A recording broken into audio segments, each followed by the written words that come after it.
Note for you, that is Lebogang Maile saying that the stats were not good enough for public or official use. According to my memory, if it serves, Statistics South Africa actually refuted that.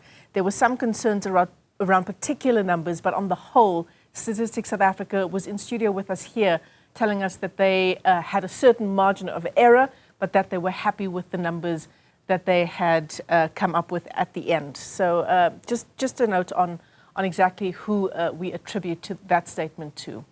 But let's get you some analysis now on the Gauteng budget. Joining us is Ebrahim-Khalil Hassen, who is a senior researcher on inclusive economies at the Gauteng City Region Observatory. It's great to talk to you. Thanks very much, Ebrahim, for coming on to the show. Before we get into today's budget, let's just reflect on what an indictment it is for the country's economic hub to return over 2 billion rand to Treasury unspent. Good afternoon. It is certainly worrying for citizens when money is returned to the National Treasury. In the context of Gauteng, however, one needs to understand, and other provinces as well, there's this process called conditional grants, which, if you think about it, is that the national government gives money to provinces based on them fulfilling a set of conditions. And what we've seen in the National Treasury, the national budget, is a real commitment to beginning to transform these conditional grants, to make it easier to spend money, to make it easier to report on performance, and to make it easier for reporting to citizens. So the 2.2 billion, obviously, I mean, no one's going to be welcoming that at all. But the point being that it does happen, and part of the process of that is a very complicated process of actually spending money. So within a year, one needs to prepare projects, but one also needs to spend it. And that's the majority of the reason why the money has been returned to the Gauteng, to the national government. The challenge, of course, is that we need to be delivering services. NGOs have had funding cuts. Schools in terms of the education infrastructure grant. So yes, I mean, but it's something that's understandable, and I think that there is a plan in place from National Treasury to address this going forward. Does it have anything to do, in your opinion, on the running of the Johannesburg Council and all of the challenges we've seen in even just locking down a particular budget meeting? So, I mean, the provincial government is one entity and local government's another entity. Of course, for citizens, it's always related. I mean, because if you see a pothole, you're not really going to worry whether it's a national road or a provincial road. The challenge, as your guest before me noted, is that the Gauteng province is run with a minority coalition. And it'll be very interesting to see whether there would be support across the board for the budget that MEC Maile has tabled. In your opinion, the Gauteng MEC has had a lot to say about how the Stats SA figures have impacted the budget. There's apparently going to be at least 6 billion rand deducted from its Treasury's allocation to Gauteng.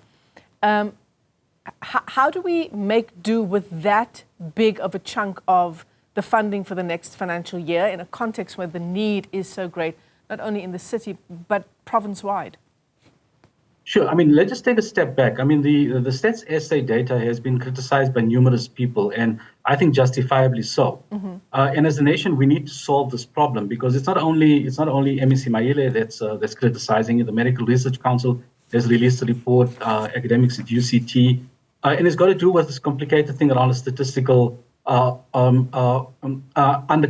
Right. And what happens then is that that data is then fed in through a process which determines the provincial equitable shares. And that's where the cuts come in. So it's a technical process, but it has big impacts. In terms of the budget being cut, and there's cuts across the board in terms of the Gauteng budgets, a key thing is going to be ensuring that one gets value for money, but also ensuring that the investments that we put into, for instance, in terms of economic infrastructure, new investments in terms of rail, etc., actually bear fruits in terms of growing the economy. But the underlying question around what one needs to do with in very imperfect senses and the distribution of money is not just to Gauteng, but throughout the country is a really important thing that we need to grapple with. How would you rate our spend in the previous term, just insofar as what we can see in the province, in the city of Johannesburg? As you say, local government is a completely different issue. But do we do well in using that money and spending it where it needs to go? So, I mean, I'll maybe concentrate on two examples of good spending, both in the economic sector, which would be the OR Tambo Special Economic Zone and the Swane Special Economic Zone. Both of those are partnerships between the provincial government, private industry, as well as national government. And the intent there is to grow the industrial footprint. And if one visits those entities, I mean, one can see that they're professionally managed. One can see that there's care being taken in terms of ensuring that the businesses that are participating, they are good quality businesses that are able to create jobs and grow the economy. This is an example of good spending. However, the provincial government, its key focus and almost 80% of its budget is focused in terms of running schools and hospitals. And there, I mean, the experience of ordinary citizens would be very, very mixed. I mean, we have some schools in townships that perform exceptionally well and those that don't perform well.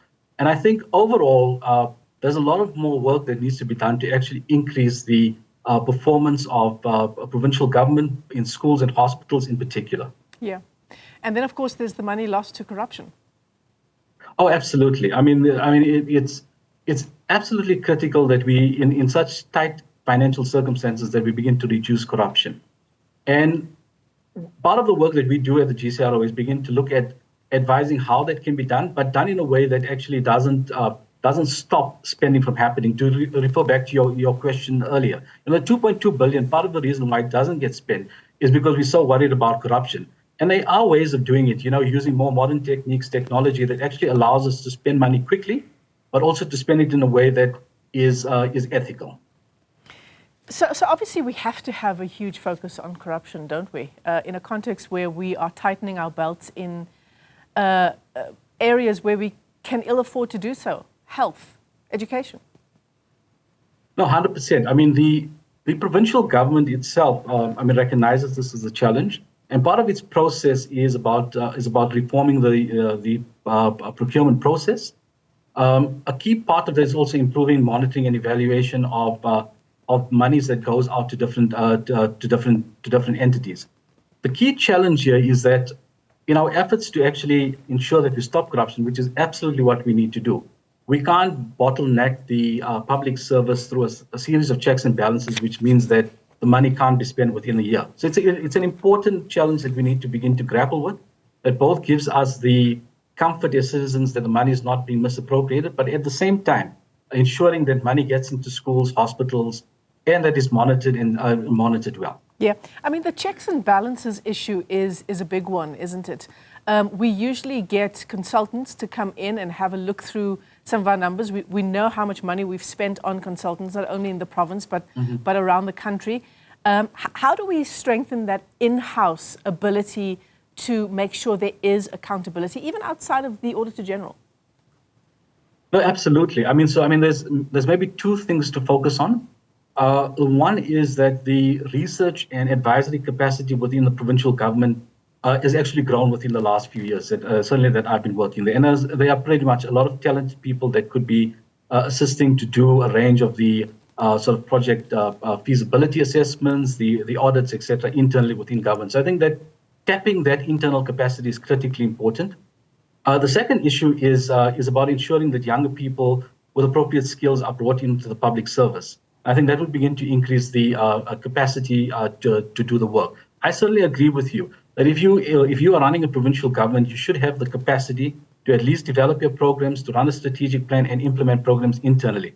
And turning to consultants would be an exceptional case where one needs specialist technical skills. Yeah, certainly. Ebrahim, let me thank you for your time this afternoon. Important discussion, particularly as we build up to an election year next year. Ebrahim-Khalil Hassen is a senior researcher on inclusive economies at the Gauteng City Region Observatory. Now, still